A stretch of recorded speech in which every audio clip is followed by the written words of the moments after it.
शिंदेना विनंती करीत की त्यांनी संबोधन करावं.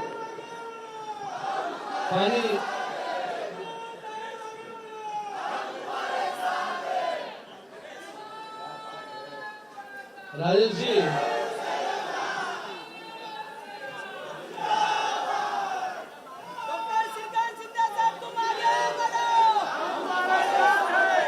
छत्रपती शिवाजी महाराज की जय भवानी, जय शिवाजी.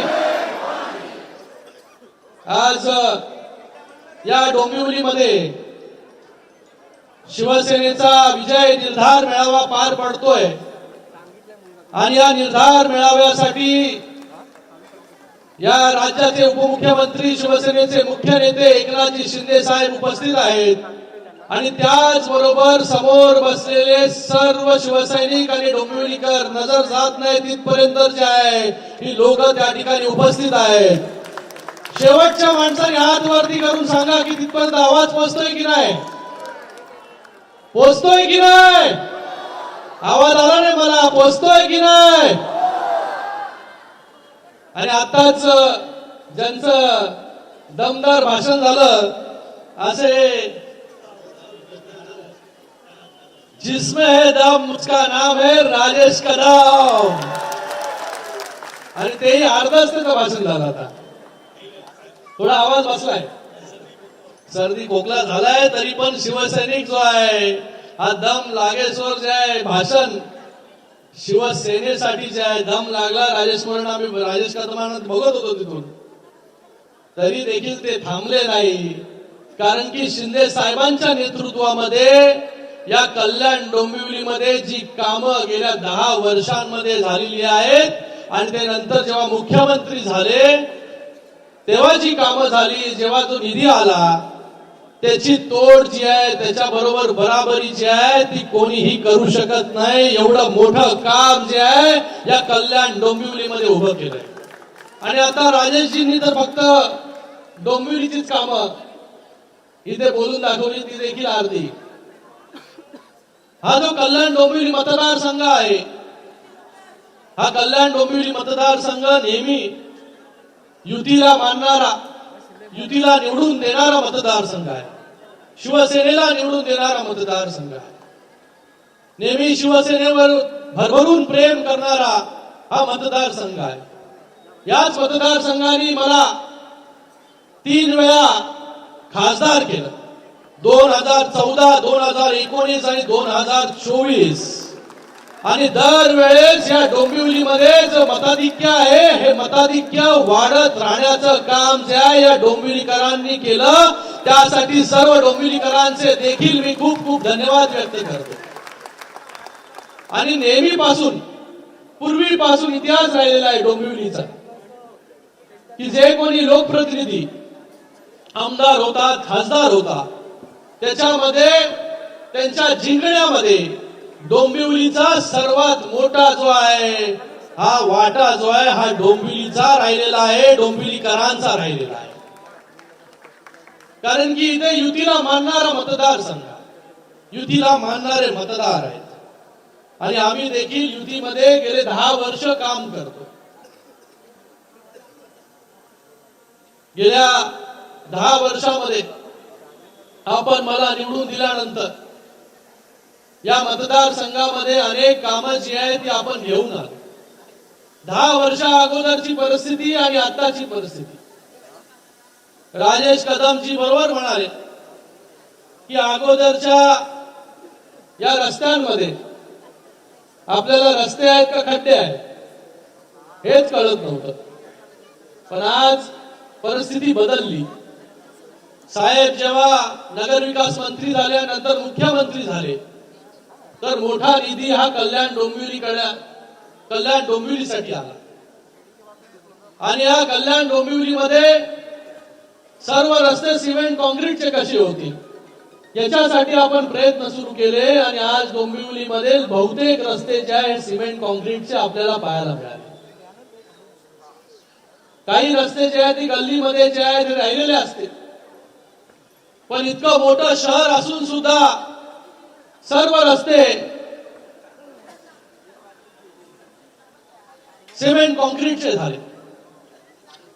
त्याचबरोबर आताच आम्ही वेस्टवरून आलो, मानकोलीचा उड्डाण पूल तो देखील पूर्ण शिंदे साहेबांच्या मार्गदर्शनामध्ये झाला. रेल्वेची अनेक कामं असतील, राजेश कदम यांनी सांगितलं की जेवढे रेल्वेचे फाटक होते हे सर्व रेल्वेचे फाटक बंद करण्याचं काम आणि त्याच्यावरती उड्डाण पूल बनवण्याचं काम हे देखील युतीच्या शासनामध्ये झालं. या डोंबिवलीमधील MIDC असेल, तिकडचे 100% सिमेंट कॉन्क्रीटचे रोड्स, त्याचबरोबर या डोंबिवलीमध्ये कधी विचार कोणी केला नव्हता की डोंबिवलीमध्ये मेट्रो येईल. अगोदर जेव्हा आम्ही म्हणत होतो की या डोंबिवलीमध्ये मेट्रो आणू, तेव्हा लोकांना वाटत होतं अरे अजूनपर्यंत ठाण्याची मेट्रो पूर्ण झाली नाही. मुंबईवरून ठाण्याला मेट्रो, नंतर ठाण्यावरून भिवंडीला, नंतर मग कल्याणला, नंतर मग डोंबिवलीला. पण आज आपण कल्याणशील रोडवरती बघितलं तर मेट्रोचं बहुतेक काम जे आहे हे पूर्ण होताना आपल्याला पाहायला मिळतंय.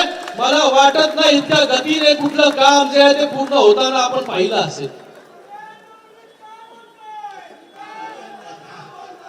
कल्याण डोंबिवली मधील मेट्रो जी आहे ही मेट्रो आता भिवंडी मार्गे ठाणे असेल, त्याचबरोबर तळोजा असेल आणि पुढे मुंबई असेल.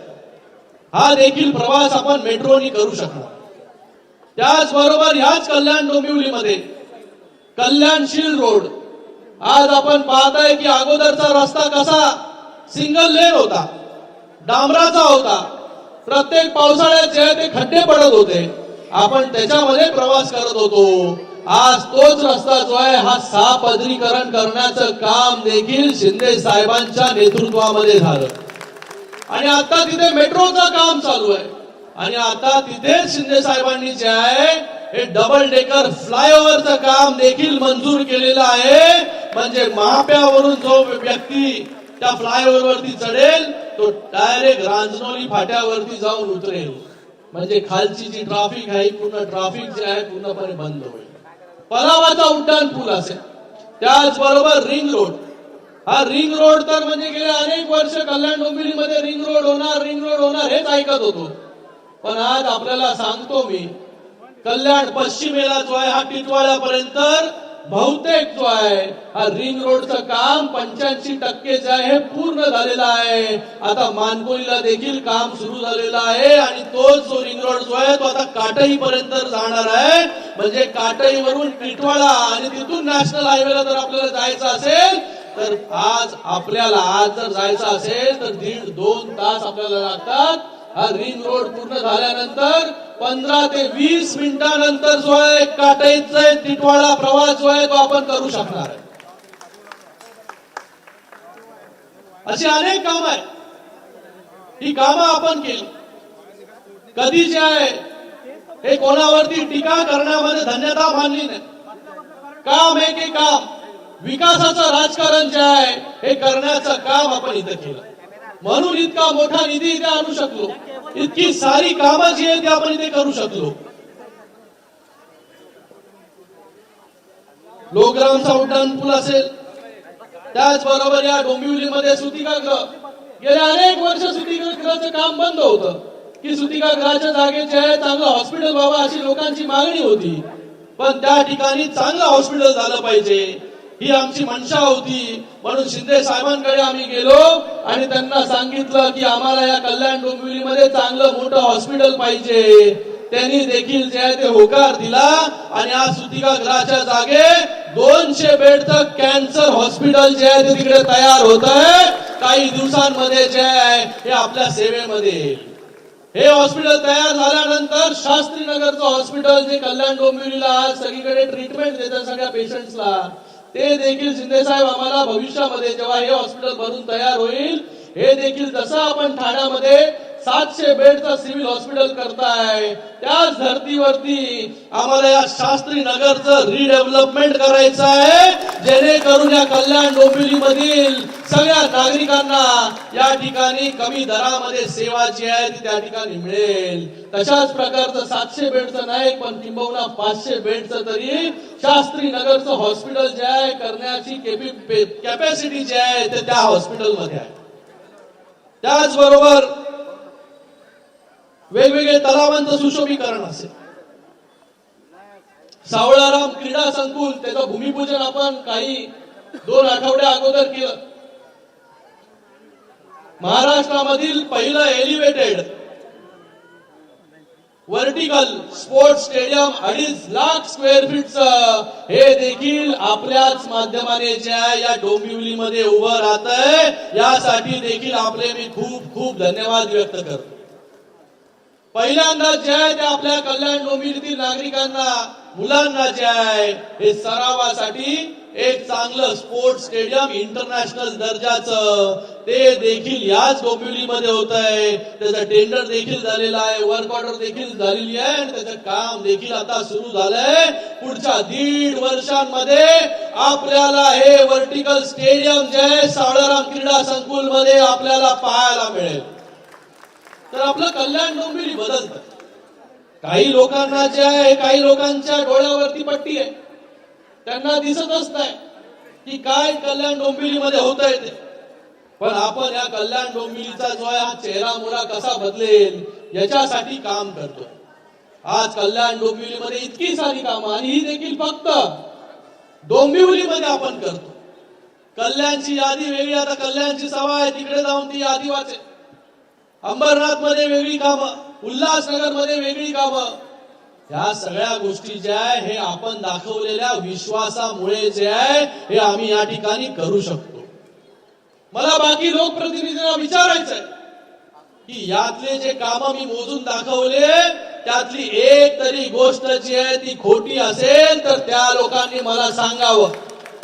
आणि त्यांनी केलेली कामं जर लोकांच्या समोर आणून दाखवली आणि मग त्यांना, बरोबर आहे ना काय शिंदे, बरोबर आहे.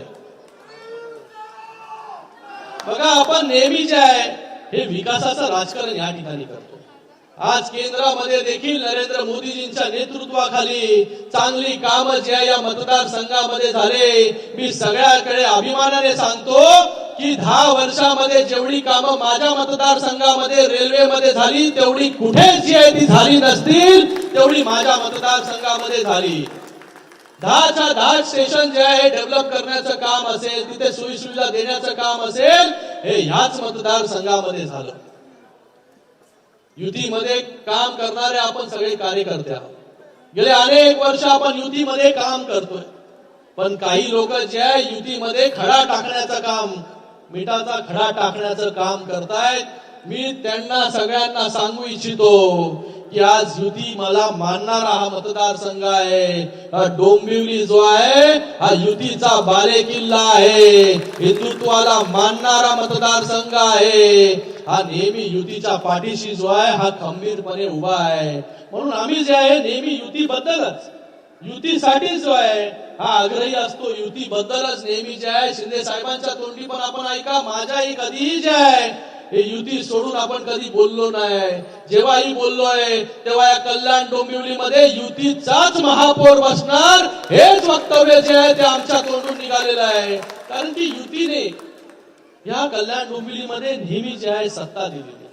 आमदार असेल, खासदार असेल, आज राजेश मोरेजी इकडे बसलेले, आज बाकी आमचे सगळे नगरसेवक बसलेले, आज खासदार म्हणून मी स्वतः आहे, बाकी मतदारसंघामधले आमदार असतील. बघा सगळीकडे युतीचेच मतदार आहेत, युतीचेच लोकप्रतिनिधी आहेत. तर मला वाटतं कोणीही जे आहे या महायुतीमध्ये जो आहे हा खडा टाकण्याचं काम कोणीही करू नये. येणाऱ्या या कल्याण डोंबिवलीच्या निवडणुकीमध्ये एवढी सगळी कामं जी आहे केलेली आहे. आज काही लोक जी आहे ती मराठी बोलून जे आहे ते एकत्र येण्याचं काम करतायत. पण मला त्यांचा सवाल आहे की या मराठी माणसासाठी तुम्ही काय केलं, या मराठी माणसाची काय परिस्थिती झाली तुमच्या कार्यकाळामध्ये. आज मराठी माणूस माणूस हा मुंबई मधून जो आहे, हा मुंबईमध्ये त्याला घर मिळालं नाही म्हणून मराठी माणूस आज आपल्या या मतदारसंघामध्ये कल्याण असेल, अंबरनाथ असेल, कर्जत पर्यंत जो आहे हा मुंबईचा माणूस जो आहे हा वणवण फिरतोय. आणि आज त्या मराठी माणसासाठी तुम्ही बोलता की मराठी माणसासाठी आम्ही एकत्र आलो. अरे मराठी माणसासाठी तुम्ही काय केलं? एक तरी काम जे आहे ते मराठी माणसासाठी दाखवा. मराठी माणसाला घर तुम्ही दिले नाही दिले. लोक जे गेले अनेक वर्ष मुंबईमध्ये ट्रान्झिट कॅम्प मध्ये राहतात, 14 वर्ष, 15 वर्ष, पण त्यांना घर तुम्ही देऊ शकले नाही. घर देण्याचं काम जर कोणी केलं की शिंदे साहेबांनी केलं. जेव्हा शिंदे साहेब मुख्यमंत्री होते तेव्हा क्लस्टर योजना आणली. त्याचबरोबर जे आहे बीडीडी चाळचा प्रश्न असेल, त्याचबरोबर गेले अनेक वर्ष एसआरए मध्ये अडकून राहिलेले विषय हे सोडवण्याचं काम जे आहे शिंदे साहेबांनी केलं. तशीच आता क्लस्टर योजना, जी क्लस्टर योजना ठाण्यामध्ये, क्लस्टर योजनेसाठी शिंदे साहेबांनी जेव्हा ते आमदार होते तेव्हा जे आहे सभागृहामध्ये नेहमी गेले अनेक वर्ष संघर्ष केला. आणि तेव्हा म्हणजे ज्यांनी क्लस्टर योजना सुरू व्हावी यासाठी विचार केला आमदार असताना, ते क्लस्टर योजनेचं स्वप्न पूर्ण करण्यासाठी शिंदे साहेबांना मुख्यमंत्री व्हावं लागलं. आणि क्लस्टर योजना जी आहे सुरू केली. आज ठाण्यामध्ये आपण पहा, क्लस्टर योजनेच्या माध्यमाने बिल्डिंग उभ्या राहिलेल्या आहेत. तिथे लोकांना जे आहे अनधिकृत बांधकामामध्ये राहणारे लोक, अनधिकृत बिल्डिंग मध्ये राहणारे लोक, त्याचबरोबर ज्यांच्या घर जे आहेत, बिल्डिंग जे आहेत हे मोडकळीस आले, त्या लोकांना आपलं हक्काचं घर देण्याचं काम कोणी केलं असेल तर एकनाथजी शिंदे साहेबांनी केलं. आणि आता तीच क्लस्टर योजना जी आहे या कल्याण डोंबिवलीमध्ये आपण राबवतोय. राजेश मोरे यांच्या मतदारसंघापासून त्याची सुरुवात जी आहे त्या ठिकाणी होते. युआरपी दत्तनगर मध्ये युआरपी देखील म्हणजे सर्वे देखील झालेला आहे. आणि आपल्याला देखील गेले अनेक वर्ष आपण वाट पाहतोय की आपल्याला आपलं हक्काचं अधिकृत घर मिळालं पाहिजे. ते अधिकृत घर जे आहे, ते स्वप्न जे आहे हे लवकरच जे आहे ते आपलं पूर्ण होणार आहे. ते देखील झालं कोणामुळे? आता राजेश कदमनी एवढी मोठी यादी वाचली. आता मला अजून लाडकी बहीण तर आहेच, लाडक्या बहिणी तर मोठ्या लाडक्या बहिणींनीच कमाल जी आहे ती विधानसभेमध्ये केली. आणि न भूतो न भविष्य असं यश या महाराष्ट्रामध्ये नगर परिषदेमध्ये लाडक्या बहिणींनी आणि शिंदे साहेबांनी जे काम केलं मुख्यमंत्री असताना, त्याच्यामुळे 64 नगराध्यक्ष जे आहे निवडून देण्याचं काम याच महाराष्ट्राने केलं. एवढं मोठं यश का? आज शिंदे साहेब दिवस रात्र फिरतात. रात्र बघत नाही, दिवस बघत नाही. आज सगळीकडे जे आहे डेव्हलपमेंट असेल, त्याचबरोबर लोकसभा झाली, विधानसभा झाली, आणि नगर परिषद जी आहे ती कार्यकर्त्यांची निवडणूक होती. आता महापालिका देखील कार्यकर्त्यांची निवडणूक आहे. काही नेते तर घराच्या बाहेरच निघाले नाही. मग त्याची काय परिस्थिती झाली तुम्ही या निवडणुकीमध्ये पाहिले. 1 डिजिट मध्ये जे आहे नगराध्यक्ष निवडून आले आणि शिवसेनेचे जे आहे 64 नगराध्यक्ष निवडून आले. हा फरक आहे, हा फरक आहे बाकी नेत्यांमध्ये आणि शिंदे साहेबांमध्ये. शिंदे साहेब जे आहे कार्यकर्त्यांच्या निवडणुकीसाठी, त्याला निवडून देण्यासाठी 53 सभा जे आहे घेण्याचं काम जर महाराष्ट्रामध्ये कोणी केलं असेल तर एकमेव नेता म्हणजे एकनाथजी शिंदे साहेब. कार्यकर्त्यांची कळवळा, कार्यकर्त्यांबद्दल आपुलकी असणारा हा नेता आहे. आणि आज पुन्हा कल्याण डोंबिवलीची निवडणूक आहे, त्याची देखील सुरुवात जी आहे डोंबिवली पासून होते. आणि या विराट सभेपासून त्याचा शुभारंभ झालेला आहे. येणाऱ्या या निवडणुकीमध्ये शिंदे साहेबांच्या नेतृत्वामध्ये आपल्या या कल्याण डोंबिवलीमध्ये मोठ्या संख्येने जे आहे शिवसेनेचे नगरसेवक जे आहे हे निवडून येतील, याच्यामध्ये तीळ मात्र शंका नाही. कारण की कामच जी आहे ती इतकी झालेली आहे. फक्त कामं आपल्याला लोकांपर्यंत पोहोचलेलीच आहेत, पण प्रचाराच्या निमित्ताने आपल्याला ही कामं जी आहे ती लोकांपर्यंत घेऊन जायची. कोणी कोणी कामं केली, काय काय कामं केली याचा लेखाजोखा जो आहे तो आपण दिला पाहिजे. इथे जो आहे तो वेळ कमी पडेल. या कल्याण लोकसभेची जर यादी वाचून दाखवायची असेल तर वेळ कमी पडेल. एवढी कामं या कल्याण लोकसभेमध्ये झालेली. अंबरनाथची निवडणूक आताच झाली.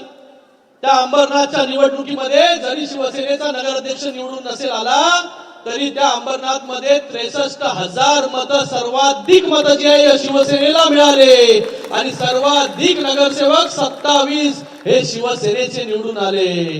काही गोष्टी ज्या आहेत त्या कमी झाल्या असतील, कमी पडल्या असतील, त्याचं आत्मपरीक्षण जे आहे ते केलं पाहिजे, पुढे गेलं पाहिजे, त्याची दुरुस्ती केली पाहिजे आणि पुढच्या वेळेस जे आहे त्या सगळ्या चुका ज्या आहेत त्या होणार नाही याची देखील दक्षता जी आहे ती घेतली पाहिजे. मला वाटतं आपण सगळ्यांनीच एक ठाम निश्चय केला पाहिजे की या कल्याण डोंबिवलीच्या निवडणुकीमध्ये आपण सगळ्यांनी येणारे 20 दिवस जे आहे ही प्रचंड मेहनत जी आहे ती आपण सगळ्यांनी करा. आपल्या सगळ्यांच्या मागे आम्ही सगळे लोक आहोत. आपण प्रत्येक उमेदवार जो उभा राहील शिवसेनेचा हा निवडून कसा येईल याच्यासाठी प्रत्येक कार्यकर्त्यांनी देखील मेहनत केली पाहिजे, पदाधिकाऱ्यांनी देखील मेहनत केली पाहिजे. कारण की आज तुमचीच निवडणूक आहे आणि आज तुमच्याच मधला एक उमेदवार जो आहे तो उभा राहणार आहे. त्याच्या मागे जे आहे पूर्ण ताकदीने आपण उभे राहा एवढंच या प्रसंगी आपल्या सगळ्यांना निवेदन करतो. आणि एवढ्या मोठ्या संख्येमध्ये आपण सगळे लोक उपस्थित झालात त्याबद्दल आपल्या सगळ्यांचे खूप खूप धन्यवाद. जय हिंद, जय महाराष्ट्र. धन्यवाद सन्माननीय खासदार एकनाथजी शिंदे साहेब, खूप खूप धन्यवाद. आणि यानंतर आपण ज्यांना ऐकायला आतुर आहोत, आपलं संबोधन आपल्यासाठी खूप महत्वाचं आहे. सर साहेब ज्यांना आपण ऐकायला खूप आतुर आहोत, जरा जोरदार टाळ्या झाल्या पाहिजेत. आपल्या सगळ्यांचे लोकप्रिय नेते, सन्माननीय महाराष्ट्र राज्याचे पूर्व मुख्यमंत्री आणि आताचे उपमुख्यमंत्री, सगळ्यांचे लाडके एकनाथ